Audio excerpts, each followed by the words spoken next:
¿Qué es un proceso? ¿Qué es un marco teórico?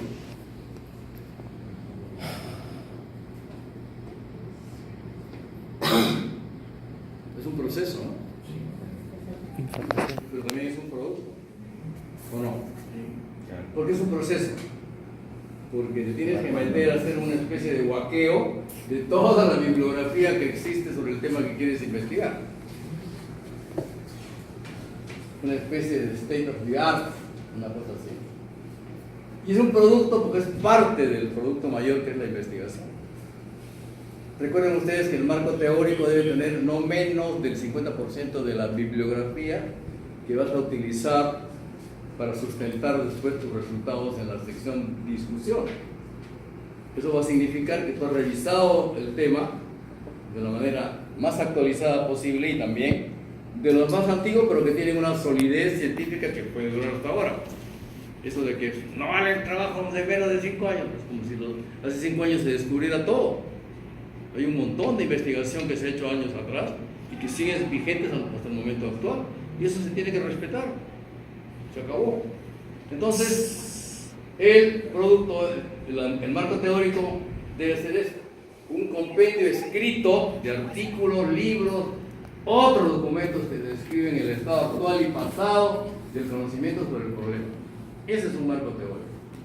Y va a ser importante porque nos va a ayudar a documentar nuestro trabajo. Muy bien. ¿Cuál es el valor de un marco teórico? No es su frondosidad, no es el floro. Un marco teórico, su valor es el grado de su organización lógica. ¿Quién me dice qué cosa es una organización? ¿Qué sería organización lógica? ¿No? O sea, no es cuestión de decir, revisar 50 artículos y poner un resumen de uno y otro. Eso no es un marco teórico. Eso es un copia y pega. Lo que tienes que hacer es buscar la información para generar una organización lógica. La organización lógica es una organización que tiene coherencia entre un concepto que se ha investigado y otro concepto, y que tú lo estás utilizando para sustentar lo que tú quieres investigar. ¿No es cierto? Porque eso te va a permitir, ¿no?, expresar las relaciones de deducción e implicación entre sus proposiciones en la validez y vigencia de los resultados. O sea, una organización lógica es cómo yo esa información que tengo la voy a analizar y la voy a poner en un escenario donde cuando yo lo uno, lo sumo, tiene un sentido, me está explicando algo, me está sustentando algo. Muy bien. Por lo tanto, es una forma en la que el investigador se empapa, ¿no?, al máximo de la información que tiene y le va a servir, entre otras cosas, ¿para qué? Para encontrar en la literatura estudios muy bien diseñados que ya han tirado por tierra lo que quieres investigar. Y entonces te vas a llorar a la playa porque tienes que investigar otra cosa, ¿no? Porque ya se investigó que eso no, lo que tú quieres hacer no sirve, ya, caballero. ¿No?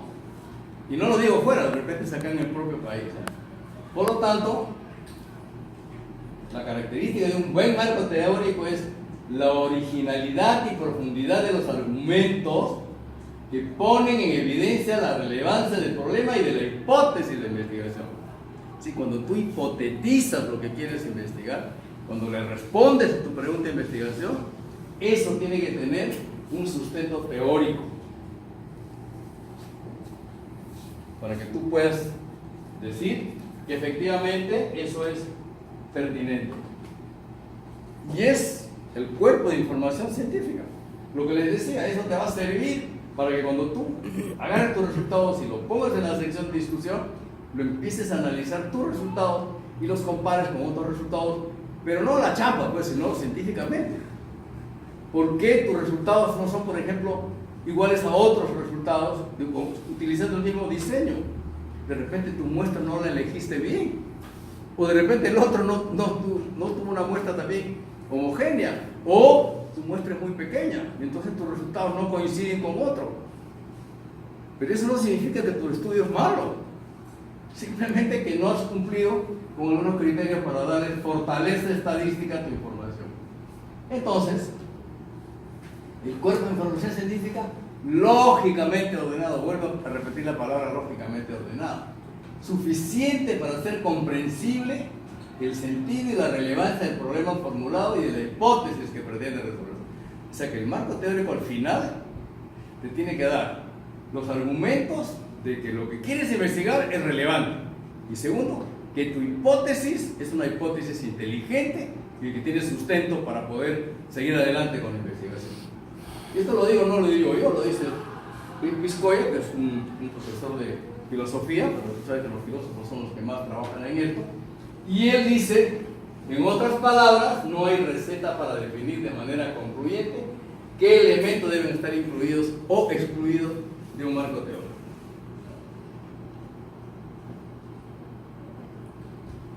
Muy bien. Una vez planteado el problema, bien planteado el problema, es decir, cuando ya se tienen los objetivos y las preguntas de investigación, y cuando además se evalúa su relevancia y factibilidad, el siguiente paso, ¿qué es? Una vez que ya tienes el problema bien delimitado, ya te has hecho la pregunta, tú has hecho tu hipótesis, ya tú has generado la hipótesis, has respondido con los objetivos, porque los objetivos finalmente son los que van a demostrar que tu hipótesis es correcta o no. Entonces, el siguiente paso es sustentar teóricamente el estudio. Esto es lo que se denomina el marco teórico. El marco teórico tú debes sustentar científicamente un marco científico de investigación. Ello implica, miren lo que implica, exponer y analizar las teorías, las conceptualizaciones, las perspectivas teóricas, las investigaciones y los antecedentes en general que se consideran válidos para el correcto encuadre del estudio. Porque resulta que algunas de las investigaciones que van a hacer ustedes en su tesis ya tienen como antecedente una teoría, y la teoría es el punto final de una parte de la ciencia. Cuando la ciencia investiga cosas, nadie investiga toda la ciencia. Cuando tienes un problema, lo vas investigando a pedacitos. Y finalmente, después de muchos años, de mucha gente que investiga, juntas los pedacitos y vas formando ya una idea muy clara de un determinado problema de la vida real. Y eso lo transformas en una teoría. Entonces esa teoría debe ser lo que sí es tu paraguas epistemológico para que tú puedas desarrollar tu investigación. Entonces implica exponer y analizar las teorías, porque a veces es más de una teoría. No solamente hay una sola, puede haber más de una teoría. Y entonces eso te va a dar el sustento teórico, verdad, de si tú lo que estás queriendo hacer vale la pena hacer, porque es algo que va a aportar algo nuevo o diferente al conocimiento. Muy bien. Entonces, lo sustantivo del marco teórico, pues, es que las referencias a las teorías que tú estás asumiendo, a los resultados de las investigaciones que han revisado y a los aportes de campos conexos, no sean una simple yuxtaposición de nombres de investigadores y de citas de libros. O sea, lo que les decía, más de un marco teórico van a encontrar una referencia, otra referencia, y además ni siquiera son referencias de resúmenes hechos por el investigador, no se copian los resúmenes, ¿no? Sino que estas referencias se estén organizadas dentro de una estructura argumentativa. ¿Qué sería una estructura argumentativa? ¿Cómo entenderían una estructura argumentativa? A ver, doctor. Suéltela. Es que ese marco teórico es para que te ayude, tiene que ser así, si no, no te va a ayudar. Se vas a enredar más.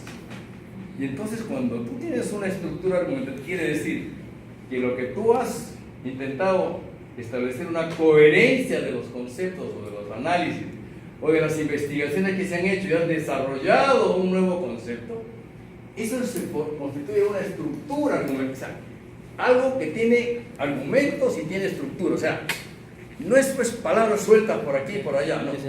Si yo hubiera hecho el marco teórico del vitíligo, yo hubiera hecho eso, hubiera buscado toda la información que tengo de la enfermedad propiamente, del citomegalo, de la peroxidación lipídica y lo hubiera tratado de ver si existe alguna teoría que de alguna manera relaciona la posibilidad de que exista alguna coherencia entre ambas situaciones.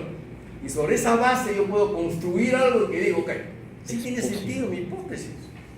Lo que yo quiero hacer sí vale la pena hacerlo. Pero no es porque se me ocurrió, porque tuve una lucecita en el cerebro. ¿No es cierto? Entonces, estructura argumentativa que muestre el sentido y la relevancia del problema propuesto. Cuando tú analizas eso con esa concepción argumentativa, sí vas a encontrarle sentido a tu propuesta.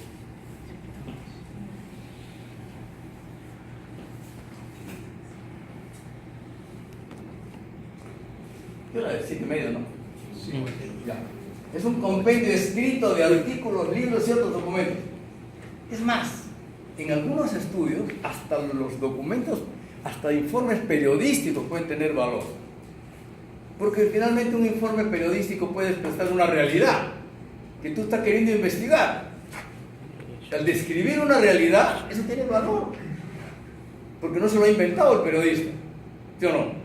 Ha descrito una realidad y dice, ok, ya, pues esta es la realidad. Entonces, y nos ayuda a documentar cómo nuestra investigación agrega valor a la literatura existente. Muy bien. Entonces, si queremos ver cuáles son las funciones del marco teórico, ahí lo tiene. Le voy a dejar la diapositiva para que ustedes se ayuden cuando escriban su marco teórico de su investigación. Nos amplía la descripción del problema, obvio. Te da más argumentos, más información, integra la teoría con la investigación y sus relaciones. En la teoría del problema conviene relacionar el marco teórico con el problema y no con la problemática. Ya han visto cuál es la diferencia entre problemática y problema. El marco teórico es el marco de referencia del problema, no de la problemática. Tú puedes hacer inicialmente, al empezar el marco teórico, una referencia, por ejemplo, ¿cuál es la problemática del vitíligo? Su origen autoinmune. Porque ahí tenemos tantos desconocimientos, tantos vacíos del conocimiento humano, que en realidad es muy difícil poder explicarse cosas en esas enfermedades. ¿Se dan cuenta, no? Pero en este caso, él en esa problemática, por alguna razón encontró que el citomegalo y el otro aparentemente tienen una coincidencia para que se desarrolle. O sea, mecanismo trigger, ¿no es cierto?, que dispara, que es lo común en las enfermedades autoinmunes. Entonces, el marco teórico, por lo tanto, es el marco de referencia del problema, porque allí vas a estructurar un sistema conceptual integrado por hechos e hipótesis que deben ser compatibles entre sí en relación con la investigación. O sea que tu marco teórico te debe dar un respaldo a tu hipótesis de trabajo y a la identificación de tu problema. Si no lo intentas correlacionar esos dos conceptos, estás mal, empiezas a hacer disparates, o sea, empiezas a poner cosas ahí que de repente no tienen ninguna relevancia y lo único que hace es marearte y estorbar en la investigación. Muy bien. Delimite el área de investigación, ayuda a prevenir errores que han cometido otros. A veces tú revisas la literatura y dices, oye, ¿qué pasa? Se quinció, aquí ha hecho mal, este diseño no corresponde, por lo tanto no voy a cometer el mismo error. Orienta cómo debe realizar tu estudio, amplía el horizonte de tu estudio, por supuesto, documenta la necesidad de realizar el estudio, eso es importantísimo. Es tú saber que la investigación que quieres hacer, la revisión de la información que existe, te dice, oye, hay un nicho en el conocimiento de este problema y más en tu país. ¿Qué satisfacción y qué motivación para mí como investigador descubrir eso, ¿no es cierto? O sea, que lo que voy a encontrar, si lo hago bien, va a contribuir a mi país. Eso es importantísimo. Y eso lo vas a sacar de acá. Conduce al establecimiento de hipótesis o afirmaciones que más tarde van a tener que someterse a pruebas de realidad. Inspira nuevas líneas o áreas de investigación y provee un marco de referencia para interpretar los resultados del estudio. Muy bien. etapas en la elaboración del marco teórico. Esto sí, pongo mucha atención. Primero, cuando yo identifico un problema, digo, ajá, este es el problema. Y les voy a poner un ejemplo personal. En este momento estoy trabajando, estoy haciendo 2 protocolos en el instituto para trabajar, porque hay un nicho en el conocimiento acá en el Perú de los pacientes con cirrosis hepática. Nadie le preocupa ni le interesa, de lo que yo conozco bastante acá en el Perú, el estado nutricional de los pacientes cirróticos. Y eso es clave, no solamente para mejorar la calidad de vida, que ya es algo, no, para mejorar la supervivencia, porque está de contra demostrado que la malnutrición aumenta las complicaciones y te acorta el periodo de vida, el pronóstico empeora. Y entonces, ¿qué he hecho? Cuando yo me he dado cuenta de eso, ya no sé dónde poner la información que he recopilado, yo no sé qué tiempo voy a sacar para leer, pero tengo montonones de artículos. Tengo hasta la guía del manejo de la Asociación Europea de Nutrición Enteral y Parenteral del año 2019, ya la tengo. Entonces, ¿por qué? Porque cuando lees todo eso te das cuenta de la magnitud del problema y dices, no, es imposible que yo pueda investigar todo esto, ¿no? Voy a buscar primero un pedacito, a ver, y de ahí daré otro paso, pues, ¿no? Una vez que tenga esta... Pero así empieza una cosa, que tú descubres un nicho del conocimiento en tu realidad. Porque no es lo mismo la realidad nutricional de un peruano que de un norteamericano o de un sueco, pues. ¿Sí o no? Tienes que investigar acá qué está pasando. Nunca he visto, yo he estado tantos años organizándolos, nunca han puesto en el Congreso de Gastro de Hígado una sección sobre nutrición. No le dan bola, no le dan bola, yo lo digo. Yo he dirigido la revista de Gastro, yo le he puesto en Medline. Nadie publicaba. El único artículo peruano que he encontrado, buscando y buscando sobre nutrición en el cirrótico, es uno que se publicó en 2002 en el Hospital Revalliati. El único, no hay más. Entonces, ¿qué te dice ahí? Que hay la necesidad de investigar eso, ¿sí o no? Para poder ayudar a los pacientes, no solamente dándole, pues, no lo digo. Entonces, revisión de la literatura correspondiente es fundamental. Adopción de una teoría. Si ya tu problema tiene una teoría establecida en base a la investigación a nivel mundial, ha generado una teoría, entonces tú aceptas esa teoría. O desarrollo de una perspectiva teórica o de referencia. Detección de la literatura y otros documentos. Y buscas lo siguiente: fuentes primarias. ¿Cuál es una fuente primaria de información? Tiene que saber esto. Es un artículo original. Los artículos originales de las revistas son las fuentes primarias de información. ¿Ok? Porque ahí se publica todo lo nuevo que se está investigando. Y entonces eso no puedes dejar de tener en tus referencias, en tu marco teórico, artículos originales, de todas maneras, ¿no? Pero también son importantes. Ahora se usan mucho las revisiones bibliográficas. No solamente los metaanálisis. Hay revisiones bibliográficas narrativas, sistemáticas y metaanálisis. ¿Sí? Tú puedes revisar las sistemáticas, son las que tienen más valor práctico. Los metaanálisis a veces son muy complejos de entender, porque los metaanálisis fundamentalmente son revisiones con un énfasis en la parte estadística. ¿Sí? Pero en medicina no todo es estadística, pues. Entonces hay que tener mucho cuidado y por eso hay que ver las fuentes primarias. El objeto de la investigación es ofrecer la lectura y proporciona datos de primera mano, pues se trata de documentos que contienen los resultados de los estudios correspondientes.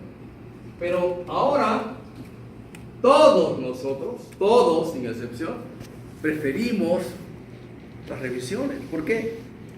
Porque te costaría un mes leer todo lo que sale una revisión que tiene 8, 10, 12 páginas que lo puedes leer en unas 2 o 3 horas. Es un pata que ha chambeado como loco durante un mes para hacer una síntesis de todo lo que hay, ¿no? Entonces todos queremos las revisiones porque eso nos pone al día. Una famosa de secundaria, ¿cuál es? Up to date, ¿no? Eso te va revisando cada 6 meses cada tema. Tiene un ejército de médicos que revisan eso. Up to date. O sea, entonces son las fuentes secundarias, compilaciones, resúmenes, fuentes de referencia a fuentes primarias publicadas, y finalmente a las fuentes terciarias, que incluye lo que les acabo de decir, que puede ser un artículo periodístico, ¿no? Documento donde se encuentran registradas las referencias a otros documentos de características diversas y que compendian nombres, títulos de revistas, otras publicaciones periódicas, así como nombres de boletines, conferencias, simposios, sitios web, empresas, asociaciones, etc. O sea, cualquier tipo de información que necesariamente no sigue el rigor de un trabajo de investigación científica o de una revisión, pero que puede tener información útil. Ya depende del criterio del investigador si utiliza esa información o no. No vas a utilizar esos periódicos que dicen se cura la diabetes, la vaina que sale ahí en el esa cosa no. Pero hay artículos muy serios, de verdad, artículos muy bien escritos, y que esto nos permite identificar fuentes no documentales, como por ejemplo instituciones que financian estudios, instituciones de educación, porque también te interesa saber quién te puede financiar tu estudio. Si quieres hacer un estudio grande, necesitas mucho dinero. O sea, la investigación es muy costosa. Bueno. Etapas de la elaboración. Primero, ¿eso ya lo dije? ¿No? Ya lo dije, ¿no?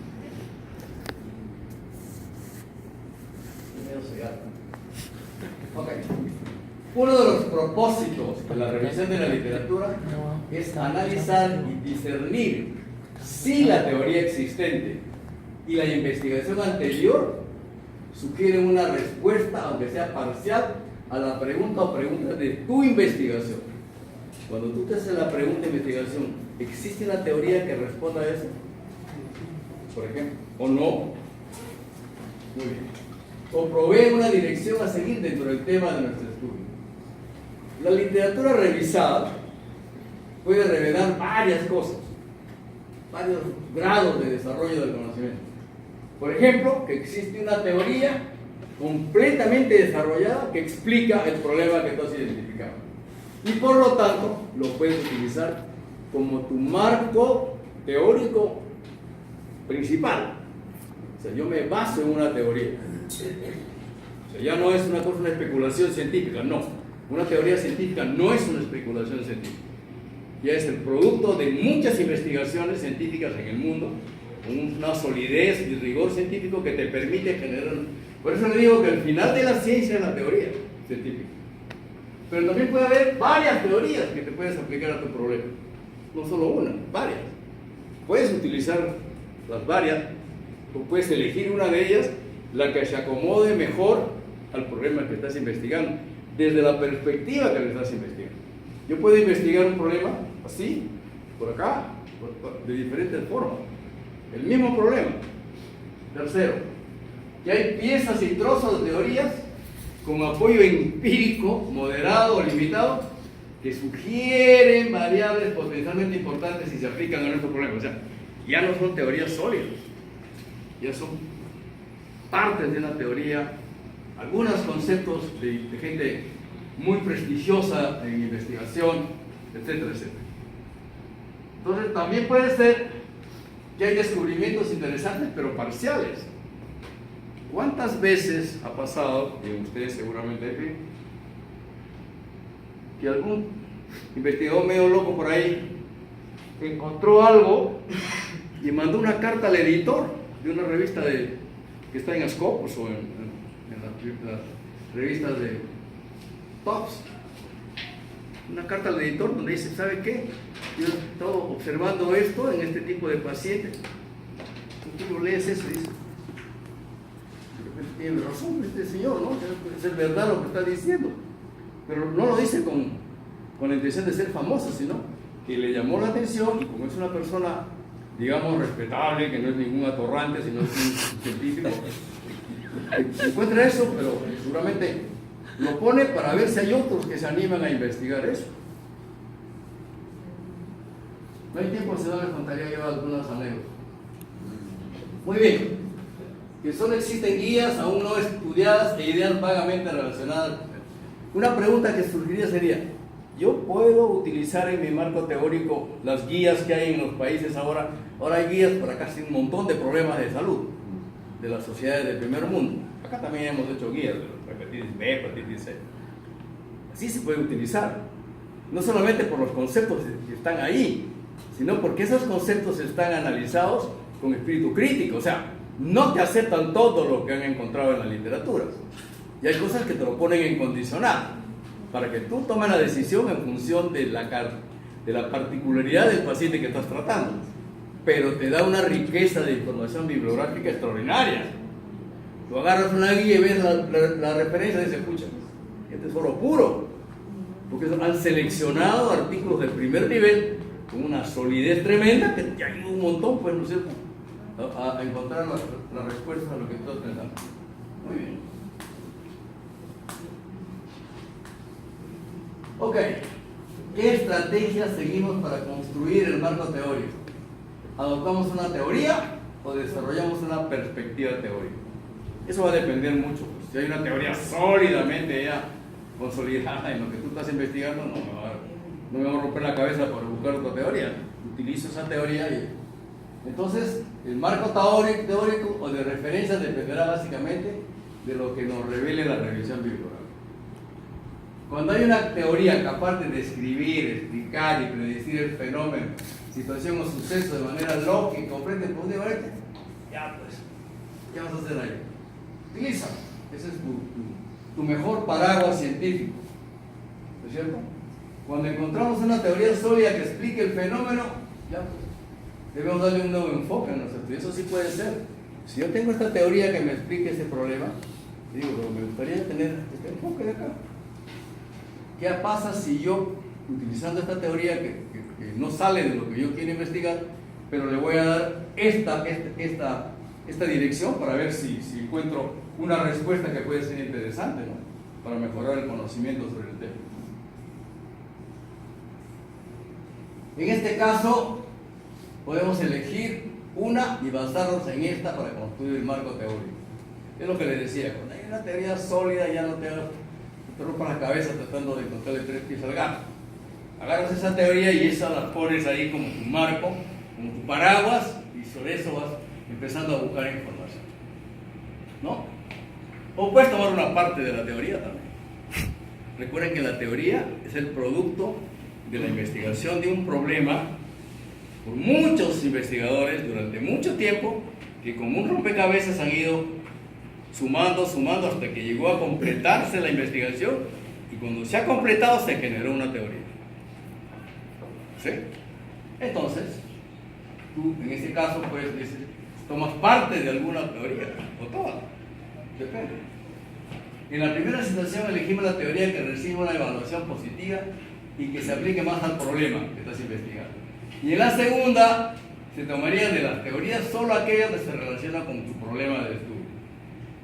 O sea, tampoco no vas a ceñirte disciplinadamente sobre la teoría. Puedes agarrar una parte, la parte que tú creas que es más positiva, como respaldo a lo que tú quieres investigar.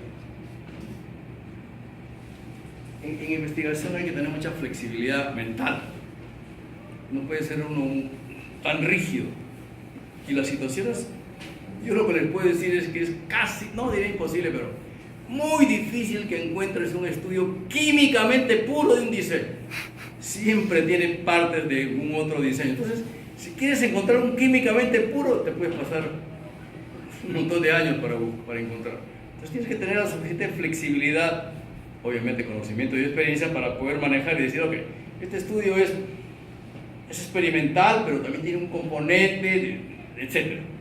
O es un cohorte, es lo que sea. Entonces, eso es de realidad, eso es lo que te vas a encontrar en la realidad. Entonces, En el proceso cuantitativo, recuerden que nosotros en salud hacemos fundamentalmente investigación cuantitativa, ¿no? También cualitativa, pero menos. El 90 o 95% de la investigación que se publica en el mundo es cuantitativa. Entre el 5 y el 10 es cualitativa. Lo que no quiere decir que no es importante la cualitativa. Entonces, que cuantitativamente se usa más. Siempre es conveniente efectuar revisión de la literatura y presentarla de una manera organizada. Ya lo hemos dicho eso, una organización lógica, que genere un argumento que te ayude. Segundo, el papel del marco teórico resulta fundamental antes y después de recolectar los datos. Al construirse el marco teórico, esto no lo olviden nunca, al construir el marco teórico me debo centrar en el problema que me ocupa. No me voy a ir por las ramas, no. Si mi problema es esto que yo he identificado, mi marco teórico tiene que apuntar con toda la artillería a eso, para yo tener ese respaldo de la investigación de ese tema que me permita después comparar mis resultados con lo que se ha publicado, con lo que se ha investigado. Si empiezas a divagar, al final no vas a saber cómo hacer el contraste de lo que has encontrado con lo que has revisado. Un buen marco teórico no es aquel que contiene muchas páginas. Hay gente que cree que el marco teórico se evalúa por kilo y te empujan un marco teórico de 40, 50 páginas que te marea, ¿no? Llega un momento que dices, esta cosa horrible, ¿no? Sino lo que hemos dicho, una estructuración organizativa con lógica, que haya coherencia entre los diferentes argumentos y conceptos que has ido revisando y lo juntas en uno solo que te va a llevar a que tu problema está en un lecho científicamente sólido y vas a poder seguir adelante en la investigación. Eso, así suena muy poético, pero es una verdad. Entonces, ustedes van a ver ahora les voy a dar a todos de su trabajo el marco teórico y el próximo martes vamos a conversar. Me van a dar la razón. Bueno, esto ya lo hemos dicho. Justificación del investigador. Pero este es desde otro enfoque. Ya no es la cosa del teórico práctico. Hay muchas razones por las cuales uno investiga. Ustedes van a investigar porque no tiene más remedio, porque si no, no sacan su grado.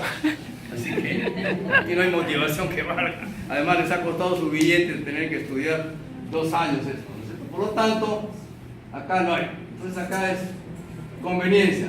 ¿Qué tan conveniente es la investigación? Es decir, ¿para qué sirve lo que voy a investigar? Por más que sea obligatorio en su caso, traten en lo posible que sea conveniente. Relevancia social. Realmente mis resultados, si son como yo he hipotetizado, van a ayudar a mi comunidad, al Perú, al pueblo peruano, a los más pobres sobre todo. Pues si es así, adelante.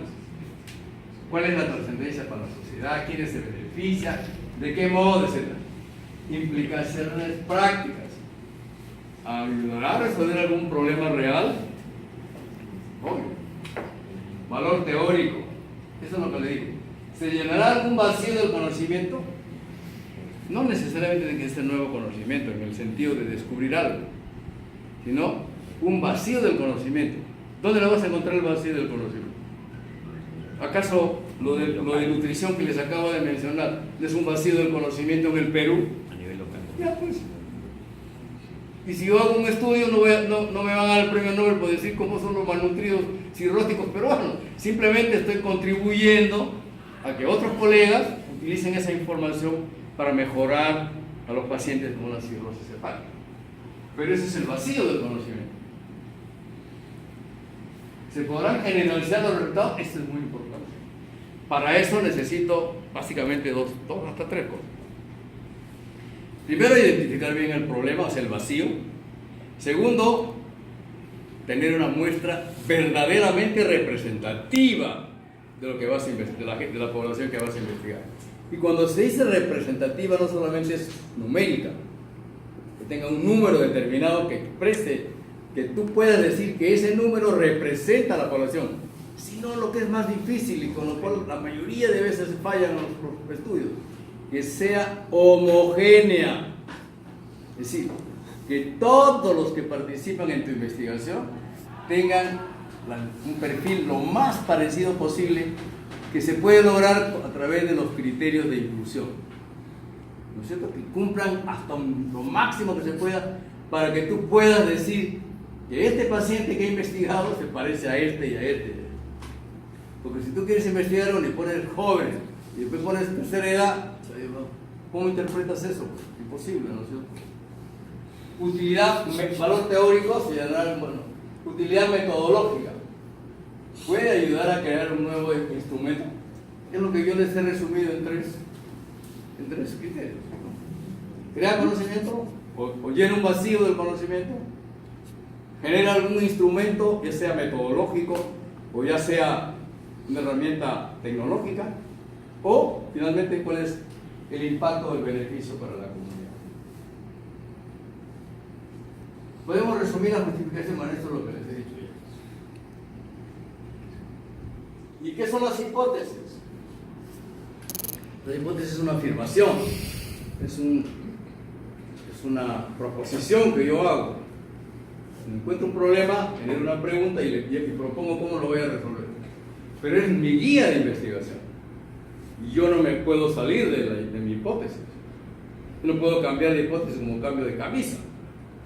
Si yo he dicho que mi hipótesis para resolver este problema es este, puede ser añadido otro aspecto, pero no lo puedes cambiar. La mitad también dice, no, esta no es mi hipótesis, la hipótesis es otra. Así no es. Pero sí lo puedes enriquecer a tu hipótesis a medida que vas encontrando cosas en el camino, porque a veces uno escribe el protocolo en el papel y cuando te vas a la realidad, no me imaginé que esto podía ser así. Entonces la investigación definirá si se acepta o rechaza la hipótesis. Las hipótesis, por lo tanto, son el centro, la médula o el eje del método deductivo. Deductivo. Una más.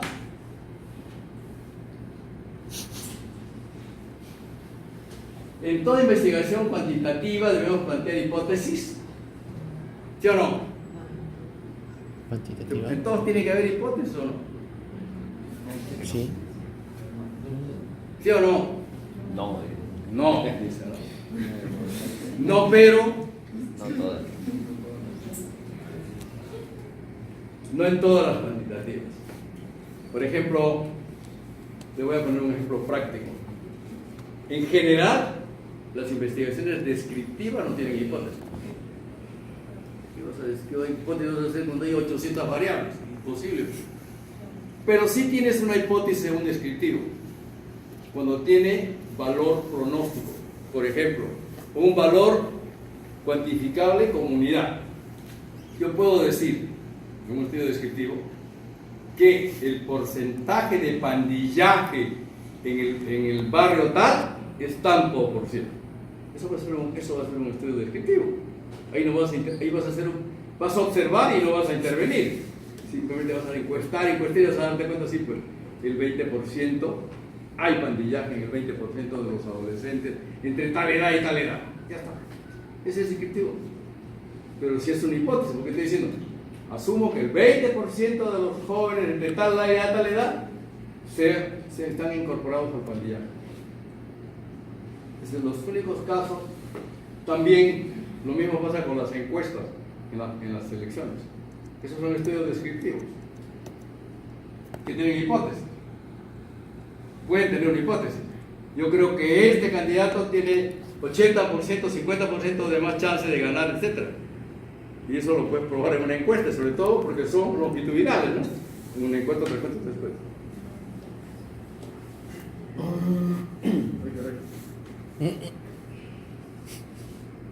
Las hipótesis necesariamente, bueno, esto ya lo han visto ustedes, ¿no? O sea, yo no voy a ponerlo. No necesariamente son verdaderas, obviamente está la hipótesis falsa. Tiene que saber si es verdadero o no. Y son proposiciones tentativas. Esa es la clave. Objetivo del estudio. ¿Qué es un objetivo? ¿Cuál es la característica de un objetivo? Que tiene que ser claro. Porque es objetivo. ¿Qué cosa es objetivo? Objetivo es lo que pueden ver, medir, pesar, configurar, etc. Entonces, si es así, bien claro tu objetivo, el tipo de estudio que vas a elegir para lograr ese objetivo es el más correcto.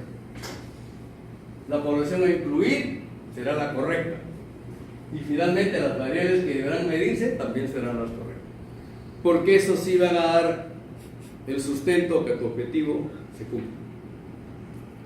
Si tu objetivo no es claro, pero para que tu objetivo sea claro, tu problema tiene que ser claro. Porque si no, y lo vamos a ver, yo no estoy hablando piedras. Van a ver ustedes cuando hagamos las prácticas con las otras secciones de las tesis. Bueno, no, ya se acabó. Si quieren, cópienlo.